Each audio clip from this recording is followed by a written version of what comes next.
Dünya Uyghur Qurultayı Tor televiziyasının günlük haberler programmasına hoş geldinler. Ben İftihar Abdurşid. Hürmetli görürmenler, tövende diqqatinglar günlük haberler programmasının tafsilatıda bolsun. Yevropa Parlamentining 9-iyun kuni Xitoyning Sharq Turkiston Uyg'urlarini asos qilgan yerli xalqlar yurgizayotgan qo'rqinchli qilmishlarini insoniyatga qarshi jinoyat va irqiy qirg'inchilik deb qaror qabul qilishi muhojiratga Sharq Turkistonlik qarindoshlarimizni cheksiz mamnun qilish bilan birga xalqaro kishilik huquq tashkilotlarining zo'r olqishiga sazovor bo'ldi. Yevropa Birligining bu tarixiy qarori Sharq Turkiston xalqining aslo yolg'iz va egisiz emasligini butun dunyoga namoyon qilish bilan birga chet ellarda yashayotgan Uyg'ur qarindoshlarimizga zo'r darajada ro'yi tasalli, umid va ishonch baxsh etdi. Mazkur qarordan keyin dunyoning har qaysi ellarida faoliyat olib berayotgan Uyg'ur tashkilotlarimiz, siyosiy faoliyatchilarimiz va avom xalqimiz bas-basta bayonot va axborotlar e'lon qilib, tarix sahnasidan yo'qolib ketish girdog'iga berib qolgan Sharq Turkiston xalqiga ega chiqqan Yevropa parlamentiga bo'lgan cheksiz minnatdorligini ifoda qilib kelmoqda. Dünya Uyghur Qurultayı 9-iyun kuni e'lon qilgan bu vaqtdagi bayonotida Yevropa parlamentining qarorini hozirgacha Yevropa parlamentida Uyg'urlar masalasida qabul qilingan eng keskin va eng kuchli qarorlarning biri. Bu qarorning ma'qullanishi Xitoydan hisob so'rash, Uyg'urlarga adolat ilib kelish yo'lidagi yana bir muhim qadam, yana bir muhim tarixiy chaqiriq deb baholadi. Dünya Uyghur Qurultayı bayonotida mundaq deb ko'rsatdi. Dünya Uyghur Qurultayı bugungi Yevropa parlamentida Xitoy hukumatining Sharq Turkistondagi Uyg'ur xalqiga qaratayotgan sistemalik zulmining insoniyat qarshi turish jinoyati va ig'ir irqiy qirg'inchilik xavfi ekanligini e'tirof qildigan qarorning mutlaq ko'p ovoz bilan ma'qullanganligini qarshi oladi. Yevropa İttifaqı və onunğa a'zo davlatlar BDT irqiy qirg'inchilik ahdnomasiga asosan barliq zarur tadbirlarni qo'llanib, vahshiylikni tugatishga chaqirilgan bu qaror Uyg'ur xalqiga adolat ilib kelishga chaqirilgan tarixiy murojaatnoma bo'lib hisoblanadi. Ma'lum bo'lishicha, Xitoyning Uyg'urlar qilayotgan zulmiy insoniyat qarshi jinoyat va ig'ir irqiy qirg'inchilik deb qabul qilingan bu qarorda Yevropa İttifaqı və onunğa a'zo davlatlar BDTning irqiy qirg'inchilik ahdnomasidagi majburiyatlarni ado qilish, ham shundaqla Xitoyning bu jinoyatda rol o'ynagan Qin Chuango va Zhao Keji qatorliq amaldorlarni jazolash qatorliq moddalar o'rin olgan. Qurultayning bayonotida Dünya Uyghur Qurultayı raisi Dolqun Aysa apandi yaqinda oshkorlangan Xinjiang soqchi hujjatlarining Yevropa parlamentining Sharq Turkistondagi vaziyatning ta'xirsizligi va unumli harakatning zarurligini his qilish uchun intayin muhim uyg'onish chaqiriq bo'lganligini muayyanlashtirdi va Yevropa İttifaqı va uning a'zo davlatlar endi qarordagi bu chaqiriqlarga amal qilishni va butun kuchi bilan hukumatlar va tashkilotlar bilan hamkorlashib, Uyg'urlarga qaratilayotgan irqiy qirg'inchilikni oxirlashtirish kerak deb ko'rsatdi. Dünya Uyghur Qurultayı mazkur bayonotida qarorning qabul qilinishida kuch chiqargan barliq parlament a'zolariga rahmat etib, ularning Uyg'urlarning kishilik huquqi va erkinligini qo'g'dash irodasiga opirin o'qidi. Yevropa parlamentining g'olliq a'zolaridan Rafael Glucksmann va Engin Eroğlu apandilar bo'lsa 9-iyun kuni Yevropa parlamenti tarafidan qabul qilingan Uyg'ur irqiy qirg'inchilik qarorining loyihasini hozirlashga boshlamchilik qilgan va uning ma'qullanishi uchun zo'r kuch sarf qilgan mazlum Sharq Turkiston xalqining samimiy do'stlari bo'lib, ular xili mazgillardan bo'yon Yevropa parlamentida Uyg'ur xalqining yorqin ovoz bo'lib keldi. Bu sababdan Rafael Glucksmann apandi Xitoyning embargosiga uchirdi. Bu oliyjanob va insonparvar parlament a'zolarining tirishchanligi natijasida Yevropa parlamenti Uyg'ur do'stlik guruhi qaytadan qurib chiqildi va Rafael Glucksmann bilan Engin Eroğlu apandilar mazkur do'stlik guruhining qo'sh raisligini ustiga oldi. Yevropa parlamentining tarix qaroridan 2 kun burun, ya'ni 7-iyun kuni ular Markaziy Washingtondagi kommunizm qurbonlari xotira fondining tadqiqotchisi Adrian Tens apandimni alohida taklif qilib, Yevropa parlamentida Uyg'ur irqiy qirg'inchiligi va Uyg'ur majburiy emgak masalasi bo'yicha maxsus guvohlik berish yig'ini o'tkazdi. Shundaqla Dünya Uyghur Qurultayining raisi Dolqun Aysa apandim bilan birga Yevropa parlamentining muavin raisi Heidi Hautala xonimni o'z ichiga olgan ko'plagan parlament a'zolari bilan uchrashuv ilib berib, Uyg'ur irqiy qirg'inchiligi qaror loyihasining ma'qullanishi uchun keng doirada lobby faoliyatlari ilib bordi. Yevropa parlamenti 9-iyun kuni Xitoyning Sharq Turkiston Uyg'urlarini asos qilgan yerli xalqlarga yurgizayotgan qo'rqinchli qilmishlarini insoniyatga qarshi jinoyat va irqiy qirg'inchilik deb qaror qabul qilgandan keyin yig'inga kuzatuvchilik sifati bilan qatnashayotgan Dolqun Aysa apandimning yeniga kelib tabriklagan shaxslar Rafael Glucksmann va Engin Eroğlu apandilar bo'ldi va bular birlikda parlamentda videolik tabrik so'zi e'lon qildi.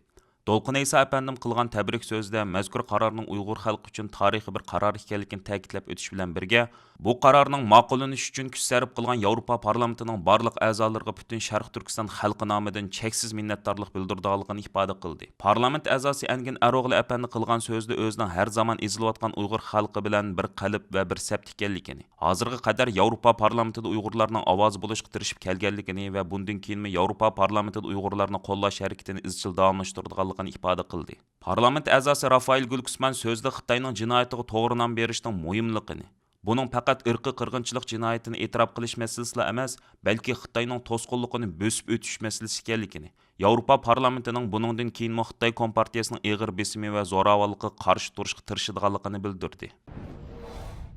9 iyun kuni Yevropa parlamenti tarafidan Xitoyning Sharq Turkiston Uyg'urlarni asos qilgan yerli xalqlarga yurgizayotgan qo'rqinchli qilmishlarini insoniyatga qarshi jinoyat va irqiy qirg'inchilik deb qaror qabul qilganligi munosabati bilan stansimizning maxsus ziyoratini qabul qilgan Dunyo Uyg'ur qurultayining muavin raisi, strategiya mutaxassisi doktor Erkin Akram apandim mazkur tarixiy qarorning Uyg'ur davosiga va Yevropa Xitoy munosabatlari ko'rsatgan bevosita ta'siri haqidagi qarashlarini o'ttirib qo'yib mundaq dedi.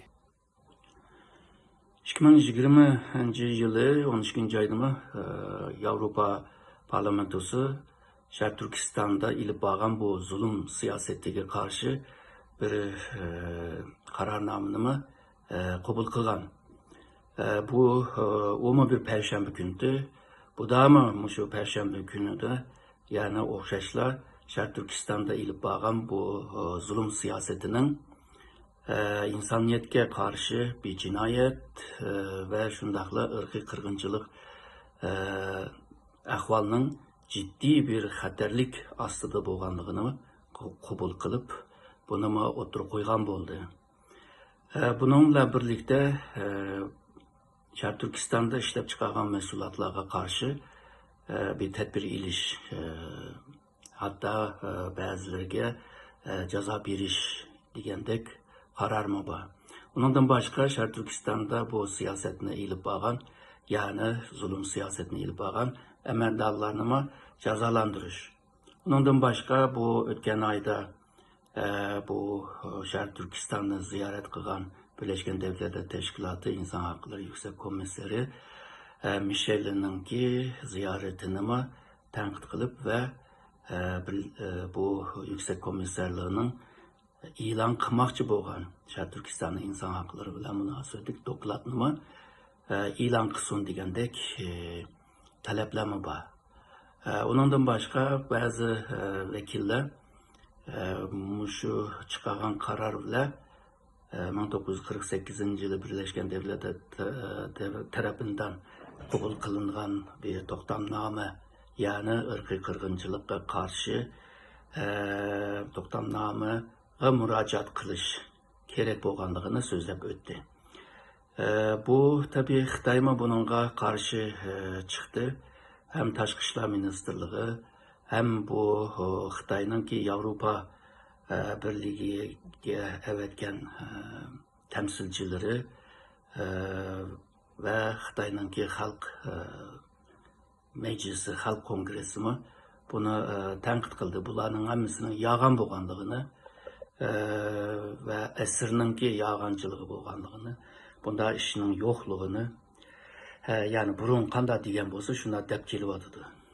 Hem de bunun keyin kandak bir ahval buldu degende hem de bunun ehmiyetini deydigan bolsak, hem Avrupa'dan hem Xitay'dan da o'tgandek bu kararnamadan keyin iki tarafning ki bu münasebetler bulupmu siyasi işençilik meselesi zedelenadiganlığını, iqtisad ticaret chetimi biraz çatak bolduğanlığını dep keliyotydy. İkincisi bu Şarkı Türkistanlıklar için yani davanın xalqaravileşişte bu kadem muhim emdi. En muhimi boğan bu xalqaravileşken bir davanı mukumlaştırışta ve mukumlaştırgandan kim bu Şarkı Türkistan teşkilatlarının ki bir güçke aylandı. Bu güçten faydalanıp nurgun işlerine kığılı boludu. Güçke iyi boğandan kim. Yani birisi hem de 27 devlet kabul kılgan bir kararname. Gerçi bu kararnamenin ki kanuni ve icraat kılışında biraz kıyım bozma ama Xitay'ını eyüplegen bu kararname Şarkı Türkistanlıklarının yani Avrupa'da yaşayotgan Şarkı Türkistanlıklarının aşı yaşayotgan devletlerde faaliyetini tekima asan ilip birişigime bazı imkaniyetini yaratgan oldu.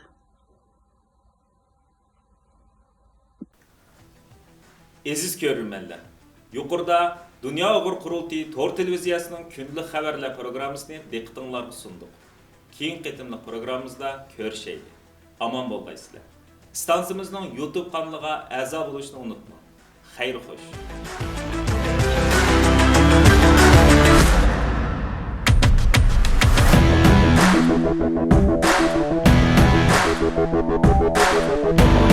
Thank you.